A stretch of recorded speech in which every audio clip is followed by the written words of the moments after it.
So good morning, everyone. This is Kirti Mutatkar, the President and CEO at United Ag, and I thank all of you for joining us today. I know how busy it is for all of us right now. Some people in my personal chat groups and stuff were asking, what is everybody doing right now with so much free time?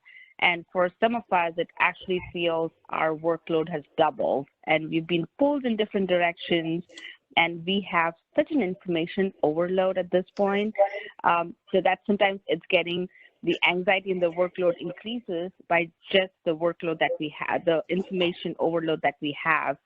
So we at United Ag are trying to help our members by sieving through this, looking through this information that we presented, and using our two resources, one on the federal side and on state side, and getting their help to help us through looking through this information that is being thrown at us and making sure that we get to what is most relevant for our industry, and how do we get access to some of the questions that we have and the answers. So with that, on the state side, we have, as most of you know, George Soares represents us on the state side, and we've been engaging with them for a couple of years for helping us on the state side in the advocacy issues. And Lauren recently has been really working very closely with United Ag, and we get on a call with her every morning at 8 a.m. And it has been amazing to have her as a resource, and for her to kind of look through all this information that is thrown at us and pulling out what's the most important for agriculture and our industry. With that, I'm going to hand this over to our presenter for today. So Lauren is from Kahn, Soares and Conway, Lauren Noland-Hajik, and she has been doing, like I said, an amazing job presenting on every day. She gets on a call with some of us and presents all the information that's thrown at us in a very simple and easily understandable way, and how it impacts us in our industries. And I'm looking forward to all of you having access to her presentation. And after she presents, we will open it up for a Q&A. And please feel free to ask her questions, clarify any doubts that you might have. And even after the presentation, we will still continue to do that. So any questions forwarded are my way, Maribel, or our marketing department. We also have an email called advocacy@unitedag.org. So send it our way, and we'll make sure we'll get all of that answered. With that, Lauren, you have the stage. Thank you, Kirti, and thank you all of you who joined today. I know there's a lot of questions out there. There's a lot of things going on, and so I appreciate you taking your time to hear a little bit about what's going on with the state. Hopefully I can answer some of your questions, give you some more information, and just help you kind of navigate through some of this as we're all learning.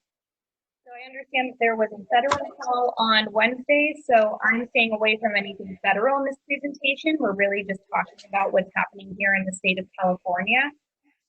So as I go through the presentation, just know that this is the state side of it. And then, as Kirti said, I'm looking forward to your questions at the end. I feel like I learned a lot from questions as well. So please feel free to be writing those down and thinking of those questions so that we have some time at the end. I've kept my presentation pretty succinct just so that I can make sure I have enough time to answer your questions. And just as a reminder, if you could all mute your lines right now, just so that no one gets feedback as we're going through this.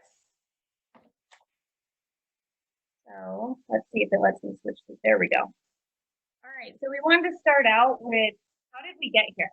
You know, we're now into April. It's April 3rd, and March has been a month. It's funny when you see those tweets and memes out there that say, it's March day 253, because that's really what it's felt like, because so much has changed. So I first wanted to start with how we got here when it comes to the legislature. So as we know, in California, people were hearing about COVID-19, hearing about the coronavirus and what was happening elsewhere, but we really didn't start paying attention here in California until we started seeing COVID-19 on some of the cruise ships, Diamond Princess cruise ship and the Grand Princess cruise ship. There were quite a few Americans on those ships, quite a few Californians. And so California started paying attention and trying to decide, how do we get some of our citizens, how do we get them back here? With that, we ended up being one of the locations where one of those cruise ships came to let people off and go into quarantine, which really thrust California into COVID-19 and paying more attention and trying to figure out what to do, because now we were taking in people that had COVID-19. We were starting to see little pockets pop up in the United States, and so it was just expected that we were going to start getting hit by that. So on March 15th, Governor Gavin Newsom announced that he was encouraging everyone over the age of 65 and those who are vulnerable to COVID-19 to self-isolate. And then he also said that all bars, nightclubs, wineries, and breweries close, and that restaurants should close unless they could focus on takeout or they could cut their capacity basically in half. So he put that out as a guideline. He said there wasn't going to be enforcement yet, but that he expected the pressure of it to have those things closed. Soon after that announcement, on March 15, the mayor of Los Angeles mandated that all bars, nightclubs, restaurants, with the exception of takeout and delivery, entertainment venues, and gyms be closed in Los Angeles. So he went for a straight closure and made it enforceable. Right after that, the counties of Alameda, Contra Costa, Marin, San Francisco, San Mateo, Santa Clara, and Santa Cruz, along with the city of Berkeley, all put in the first shelter orders here in the state of California. Those are all the same orders. They coordinated together and put out the same thing. Those are also the orders that, and we'll talk about this a little bit more, but as COVID has happened, it seems like those Bay Area groups are the ones who update their orders more quickly than others, have put in a little bit more restrictions than other portions of the state. Then we got to March 16th. So this was a Monday, and the legislature went into their floor session, and they passed two budget bills, SB 89 and SB 117, authorizing expenditures by the governor to respond to COVID-19. Now, this was a very interesting procedure because here in California, we have a constitutional rule that bills must be in print for 2 days to allow the public to see them before they can have a final vote in the legislature. These bills, SB 89 and 117, they were in print for a couple hours, if that, before they were voted on. And they were able to get around the constitutional amendment because the governor declared COVID-19 a state of emergency. And so in a state of emergency, the 72-hour rule can be waived by a 2/3 vote of the legislature if they're passing bills that are tied to that state of emergency. So that's what allowed them to pass these bills on March 16 without them being in print for 2 days. What SB 89 did, that was what we call a junior budget bill. So we have our big budget bill, and then we have some of these junior budget bills. So SB 89, it appropriated $500 million from the general fund for purposes related to COVID-19 and the governor's proclamation of an emergency.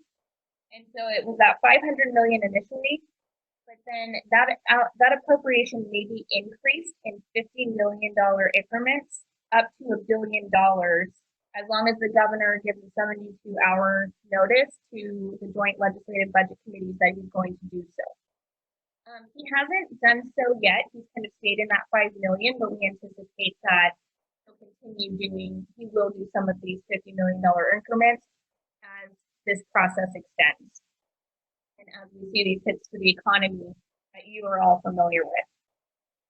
It limited those expenditures though, pretty tightly. It went to leasing of hospitals, which the governor has used this money for providing hotel beds to the homeless, which again, he has used that for, supporting local governments to reduce the homeless populations with local governments, acquiring hospitals and public health equipment, assisting hospitals, nursing homes, and other facilities, cleaning of all these facilities and child care facilities, and funding strike teams to support seniors who are in isolation. So that's what that first bill did, is allow the governor to basically have access to money to address this emergency without having to go back to the legislature and ask each time. SB 117, that was more of an educational budget bill, and it appropriated $100 million of Proposition 98 general funds for local educational agencies to purchase protective equipment and supplies, and also the clean school sites. And then it made some statutory changes to ensure schools could continue getting funding, even if they closed. Because we were starting to see some schools close. There was a lot of talk about school closures. And under current law, if schools aren't open a certain amount of days, they lose a lot of their funding. And so this bill changed that. Then the legislature adjourned for recess until April 13th. And with that, the legislators all returned to their district offices to deal with district issues. And so that recess till April 13th, that was till April 13th or upon the call of the Speaker of the Assembly and the pro tem of the Senate. So soon after the legislature's adjournment on March 16th, the governor issued some more guidance that basically said he was aligning the state requirements with the requirements of local governments and directed all bars, gyms, entertainment venues, and restaurants besides takeout to close. He also started ratcheting down on how many people could be in a gathering. It started at 250, now it's down to 10, but he really started talking about gatherings being canceled on March 16th. The governor also that day issued an executive order that authorized local governments to halt evictions for renters and homeowners and slow foreclosures. And since that time, he's also, besides Bank of America, he's gotten banks and credit unions in the state say that they're going to extend, if someone can't pay their mortgage based on COVID-19 reasons, they can extend their mortgage payments for 90 days. So that's happened since then too. So that's kind of how we got here. The legislature passed these bills, the governor started taking action, and then finally on March 19, that's when the governor announced a statewide stay-at-home order through one of his executive orders. This was a very unprecedented step. This really hadn't happened in California. We were one of the first states to issue a stay-at-home order for the entire state. But it also wasn't surprising because the governor had announced the day before that based on their modeling, there was an estimated 56% or 25.5 million Californians that could be infected by COVID-19 within 8 weeks if people did not practice social distancing. So it was expected that he was going to do a statewide stay-at-home order. That led to a lot of confusion, though, because people were wondering, well, what does this mean? Who's essential? Who gets to stay open? All of those types of things. That's when Governor Newsom put out what he deemed as critical infrastructure in the state. The state actually based their critical infrastructure on what the Department of Homeland Security had designated as critical infrastructure. So it follows very, very closely to what the federal guidelines are. This, again, didn't solve all questions, but it did help in kind of determining what was critical and what wasn't. Agriculture is under a critical infrastructure sector of food and agriculture, and it's pretty broad, thank goodness. The Department of Homeland Security has updated their sense, and so this presentation will be shared with you so that you can go right to these links if you want to look at what's going on federally and state. But the state is very, very close to what the federal government is. And fortunately, those really gather everyone who's in the agricultural industry, from on the farm to processing and packing, to those that are maintaining or building equipment, to anyone who works in distribution. Truck drivers are a part of that. So I can answer more questions on specifics when it comes to the critical infrastructure in the state, but there's like 15 different categories under food and agriculture.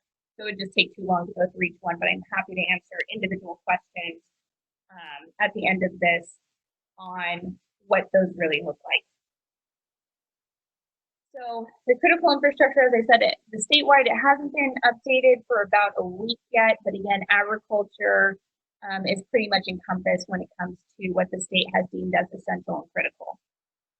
Now with that, we have the counties and we have cities who are issuing their own shelter in place and stay at home orders.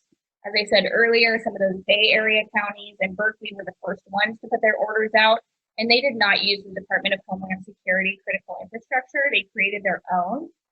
Agriculture still fits in there. They have, in those ones, they have designations that talk about food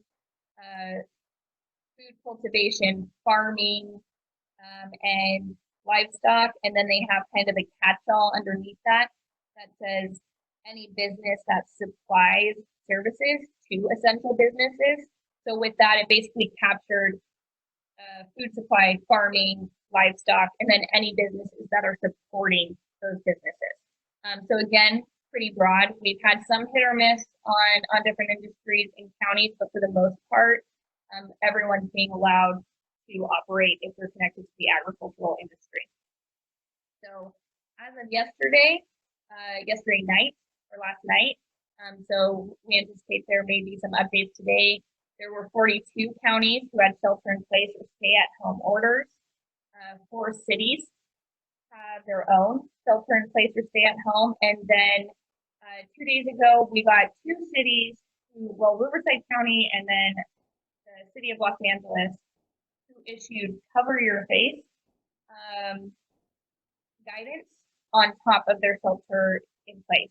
And basically what those cover your face guidance documents said is that wearing a mask, and they specified, in ag, we're having a hard time right now getting N95 masks for people and personal protective equipment. So these orders specified that they do not need to be N95. You can use a bandana, you can make your own, a piece of cloth, but that it can help reduce the spread of COVID-19 if you are out doing an essential function. The orders did say that they don't take the place of social distancing, don't take the place of staying at home, but if you're concerned, these kind of things can help. We don't know how many other cities or counties will follow suit with this cover your face.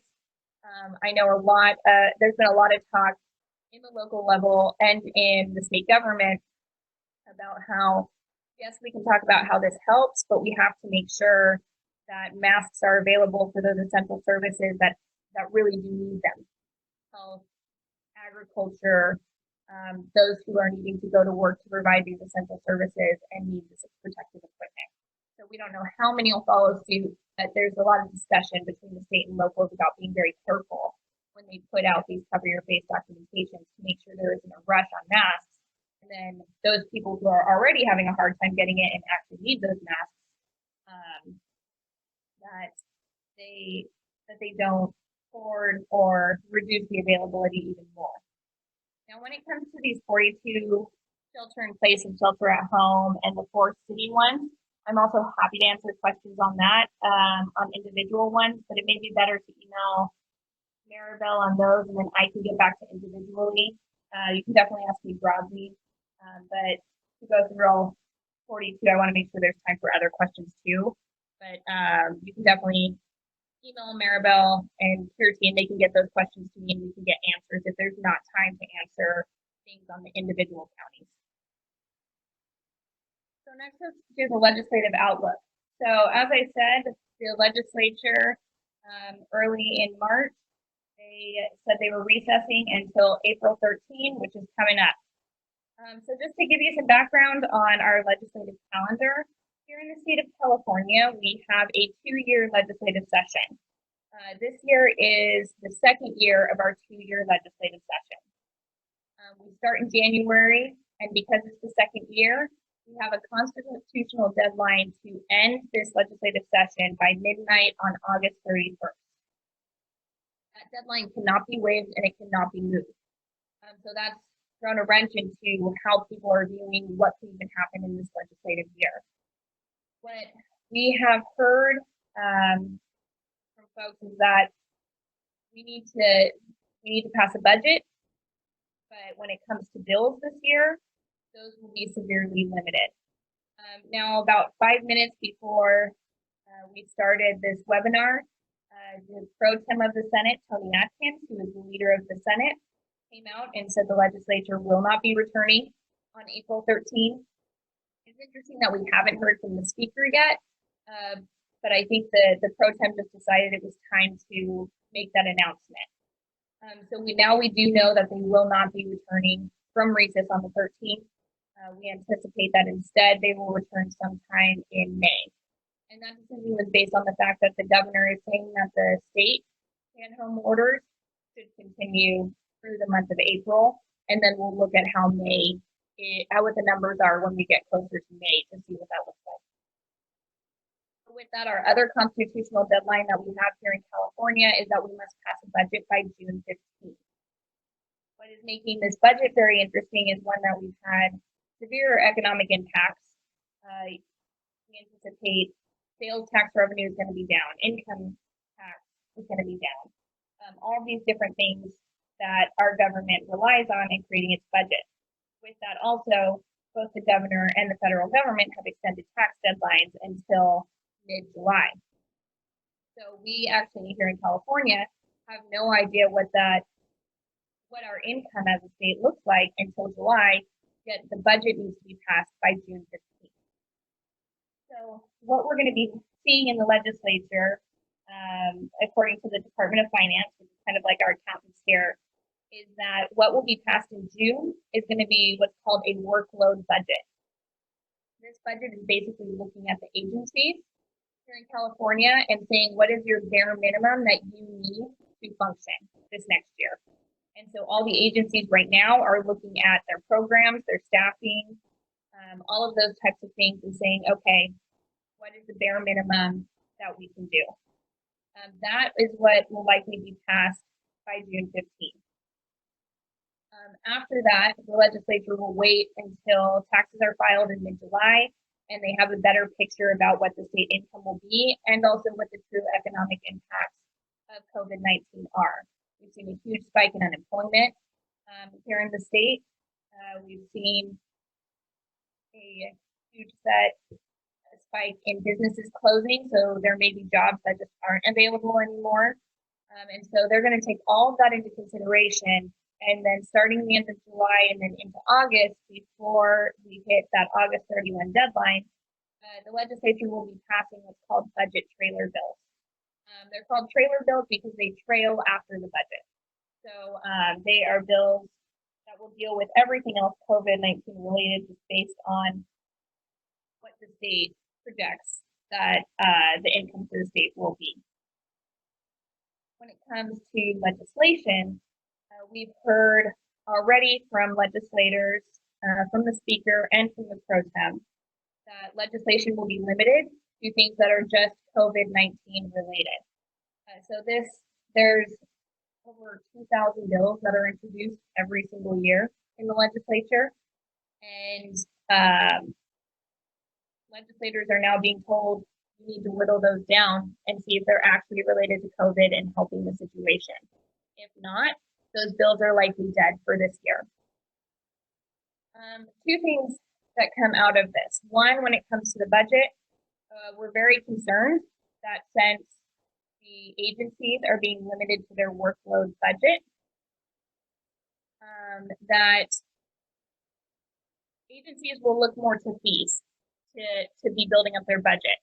As we've seen in other downturns in the state, agencies don't like winnowing down their staff. They don't like eliminating programs. They don't like putting things on hold. And because of that, they tend to look to the regulated community, just have an increase in fees to backfill whatever they're not getting from the state. We've already been talking to legislators, legislative staff, budget staff, and the governor's office about this, and just saying, you have got to watch this.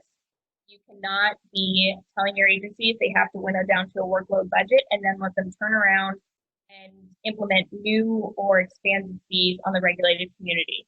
The regulated community is struggling a lot in this too, and everyone is having to feel some pain. Everyone's having to feel some cuts, and that means the agencies as well. They don't get to just come back to the regulated community and increase fees.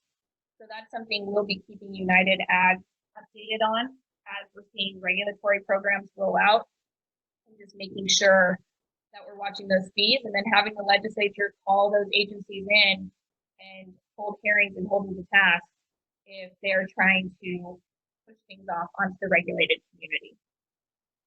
The second thing with legislation, well, sometimes it's nice to breathe a sigh of relief that a lot of those really, really bad bills that we've been seeing this year aren't going to move forward this year.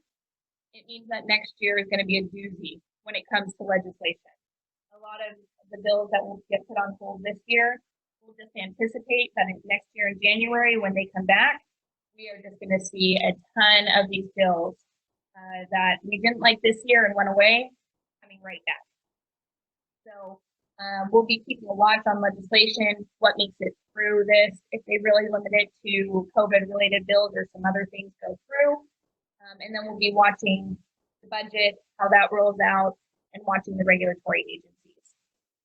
So going back to timeline, what we anticipate at this point is that the legislature will come back sometime in May. But their entire focus will be on that June 15 workload budget. They'll hold hearings, they'll approve it, they will vote on it by June 15. They generally take a summer recess in July. There's a good chance this year they do not take that summer recess and instead continue working on COVID-related bills and on the budget trailer bills that will be flowing through so that they can get done by August 31. The other thing that they can do, and we don't know if they would do this, but it is a possibility, is they can come back in May, they can pass that workload budget by June 15, and then they can adjourn for the year. And that means that they meet their deadline by August 31st. Then what they would do is the governor, speaker and pro tem would agree to call an extraordinary session. An extraordinary session can be called at any time, and it has no deadlines. There aren't bill deadlines, there aren't budget deadlines, there isn't that August 31st deadline anymore. And what they do with that extraordinary session is it just has to be limited to one issue at hand. So it would be limited to COVID-19 and recovery. And then with that, they could pass bills and pass those budget trailer bills I was talking about, but not have that August 31st deadline looming. And so they could go into the month of September, even into the month of October, to be passing things related to COVID-19. We'll see if they do that. It is an election year. A lot of these folks are are up for re-election. So we'll see if they decide they want to go into the month of September or if they want to try to end by August 31st and then go back to their districts. Now to touch on regulatory actions, we talked about in the budget what we're watching, but we're also watching the regulatory agencies right now because this first one, business as usual, a lot of agencies kept moving forward with the regulations that they were putting in place, which was a huge burden on the regulated community. All of you are dealing with this new normal, as they're calling it, and what do we do when it comes to trying to keep our businesses afloat, getting things out there, protecting our employees, all these different things that you are all trying to do right now. And the regulatory agencies were moving forward with like this is no big deal, and they just needed to get their regulations out the door. It was also a burden because right now, public participation in regulatory actions is unbelievably difficult because you can't gather. So we wrote a letter into the governor's office saying that there should be a pause on regulatory action. It looks like agencies slowly are starting to put some pauses on there, but we're also watching just to make sure that folks aren't moving forward. Next, I put this guidance for employee protection. Cal OSHA has put out general guidelines on employee protection. This has been a huge issue coming up. There's been a lot of news articles on it, a lot of questions about personal protective gear. So this is general industry guidelines. We anticipate today there will be guidelines directly related to the ag community. As soon as those get out, we will email them to United Ag so that that guidance can get out to you. Next, and lastly, training and certifications. As a lot of you know, we're coming up on illness. Pest control advisors need to be getting their certifications, their sexual harassment training, all of those types of things. We're talking to agencies right now about putting more of those trainings online or certification programs online, or just extending the deadline a little bit to provide for this time that we're in. So that hopefully by summer and when harvest in a lot of areas pick up, more of this can be done in person. So that's all I had for you. I'd like to open it up to questions. Please feel free to ask about anything on this or any other state issues that may be out there that I didn't touch on.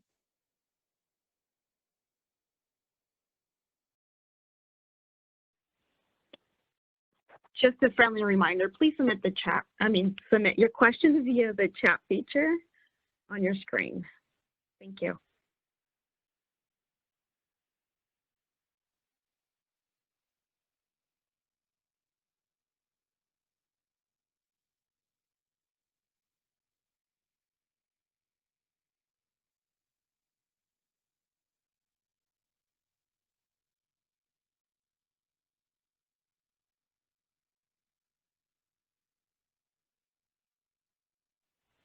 Lauren, can you talk a little bit about these link card and the food banks and what they are trying to do for some of our growers?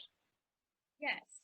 So there is a program through CDFA that is run, and Kirsty has the information so that could be sent out as well. But they're an organization that if growers have surplus food, or like in the situation that we're having this year where there's been a lot of folks who have had their contracts canceled just because restaurants and bigger distribution centers have closed down for business during this time.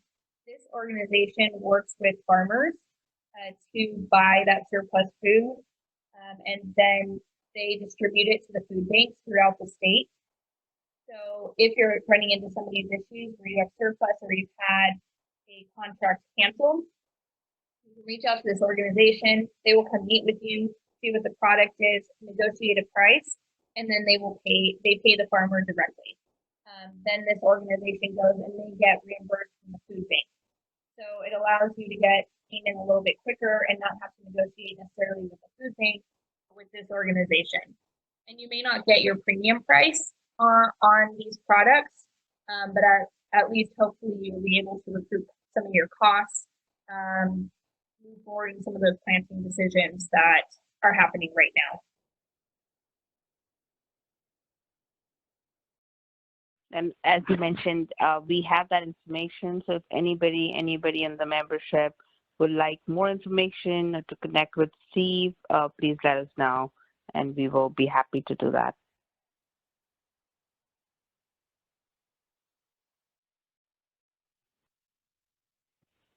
Lauren, I received a question. What about the new retirement program requirements? Is this continuing? There was a mandate for employers to implement a program. I believe that's referring to the Kevin De Leon bill that passed a couple years ago in the state.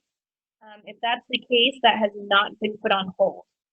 We haven't seen anything in the governor's actions that has put that on hold or has stopped that process from moving forward.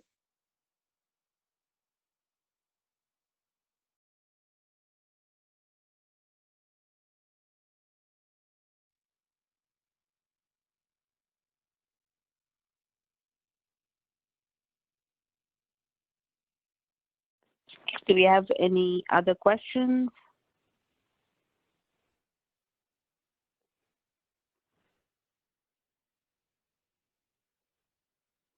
Okay. Maribel, anything coming? Hold on.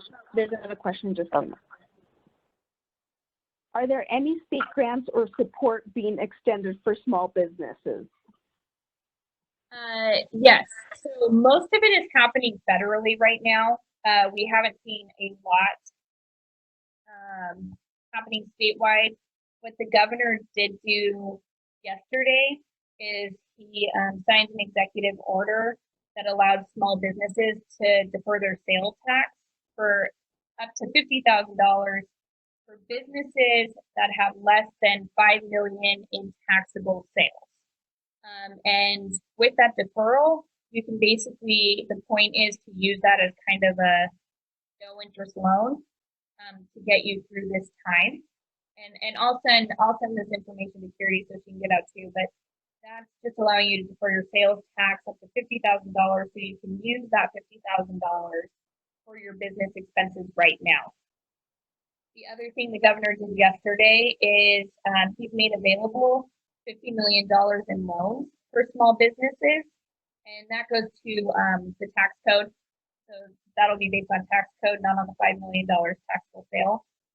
But $50 million in loans for small businesses that don't qualify for the federal SBA loans that started today.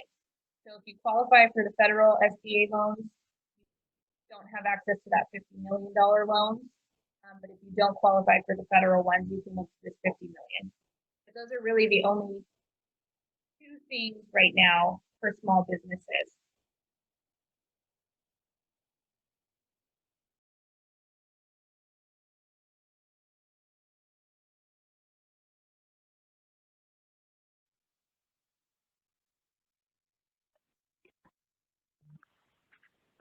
What about protective equipment for ag? Any assistance with that? Not at this moment, unfortunately. We have been talking almost daily to the governor's office, Cal OSHA, and CDSA on the need for protective personal equipment. We've also been talking to many legislators about how to get this and trying to find different avenues. But right now, really the focus on personal protective equipment is to healthcare providers. And so a lot of the things the state is getting, they're sending it out to healthcare providers and just kind of saying, we understand more people need this, and they're trying to get it into the state as fast as possible. But there hasn't been direct conversation about getting it to the ag community.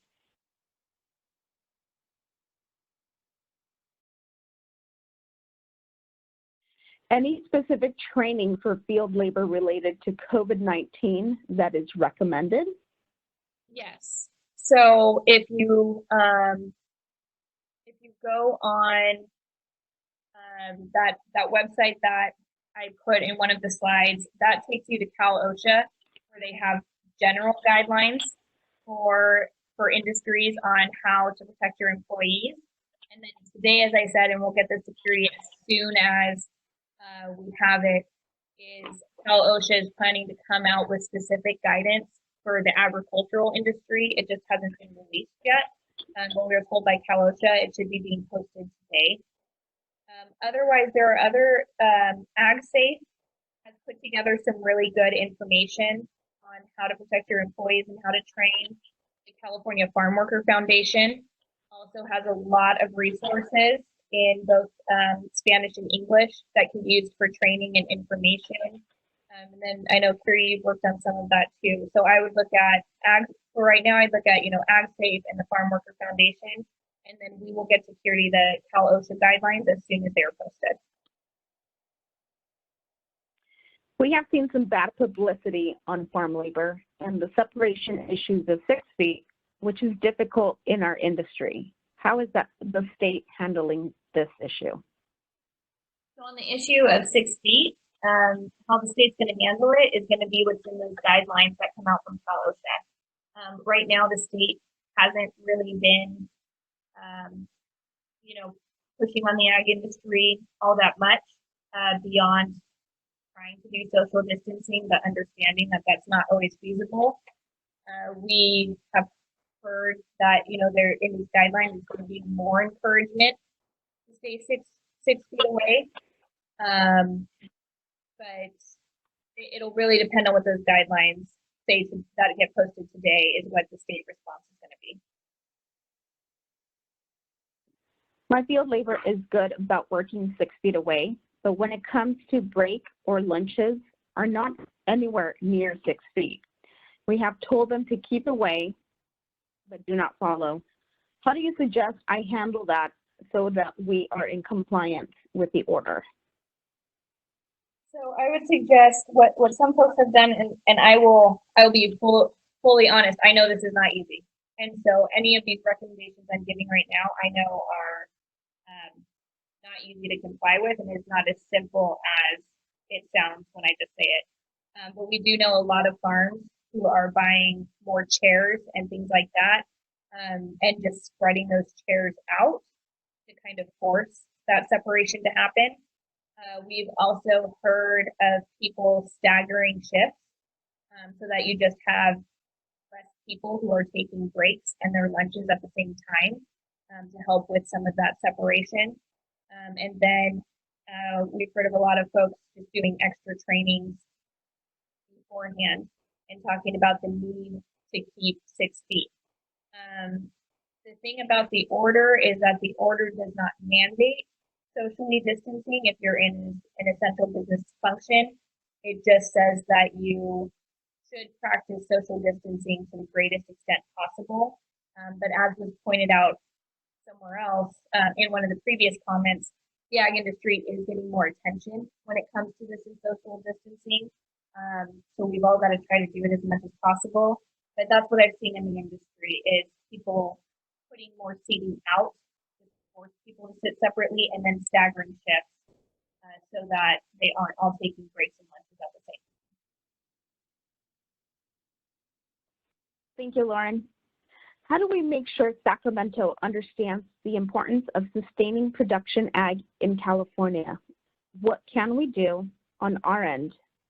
How can we reach out to whoever's necessary? We need subsidies.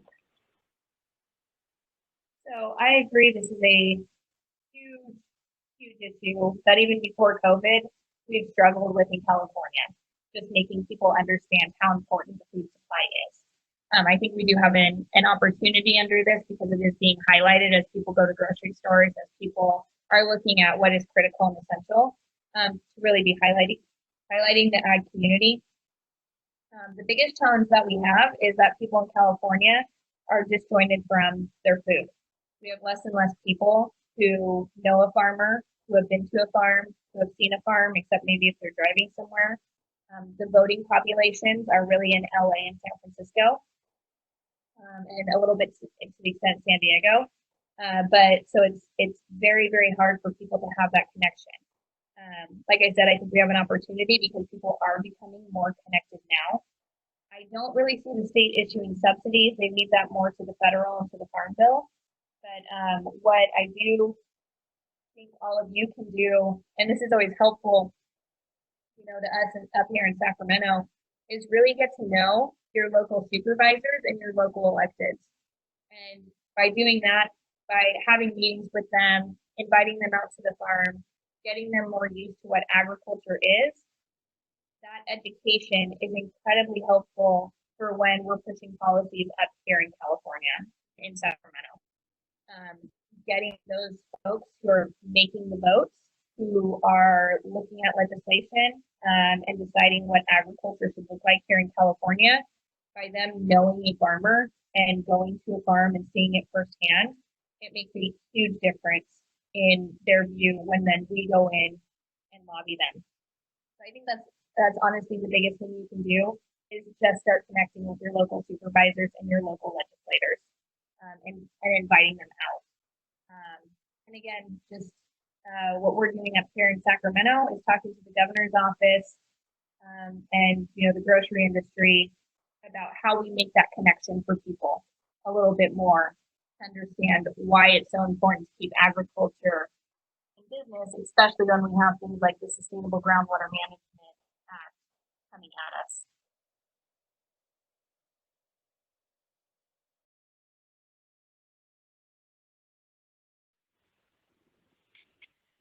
We are a small business, less than 35 employees,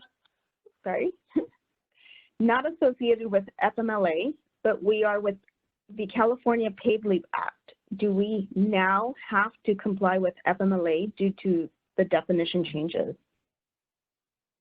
So that is more of a question for your federal lobbyists, because that's a federal act. But from what I've read, yes, you do.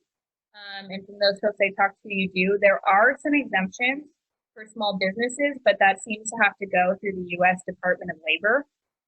So I would suggest maybe connecting with security to talk to your federal folks on that and see if you fit into that exemption that's in there for smaller employers.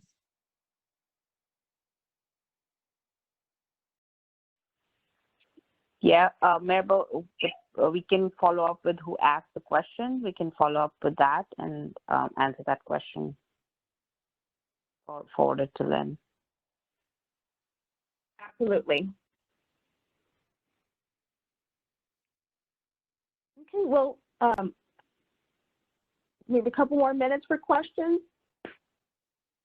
Anything else that you want to provide, Lauren? Any other resources that we should definitely look into?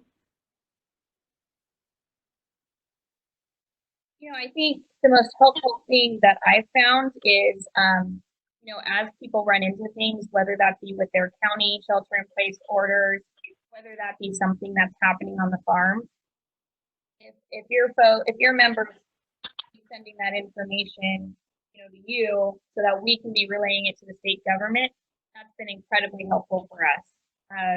We want to be able to represent you in the best way possible.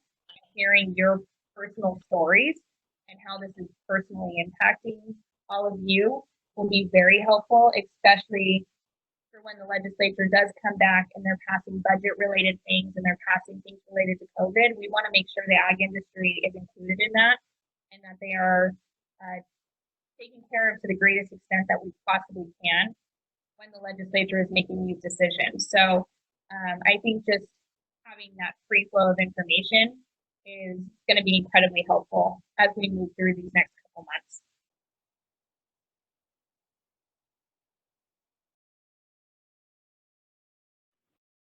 Okay. Well, it looks like we're not receiving any more questions. Kirti?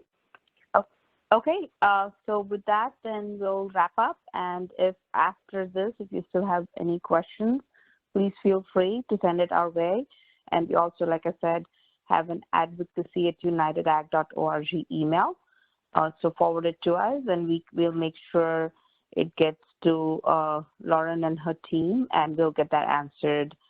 So thank you so much for the presentation, Lauren. This was helpful, and we'll be in touch. And if we get any concerns or questions, comments from the membership, we'll pass it along. We'll compile that and make sure we get the questions answered. So thank you so much to everyone to be on the and even I think after this, if you still need this information and you want to forward this, we will have a recording available on our website and also in the newsletter that will go out later today.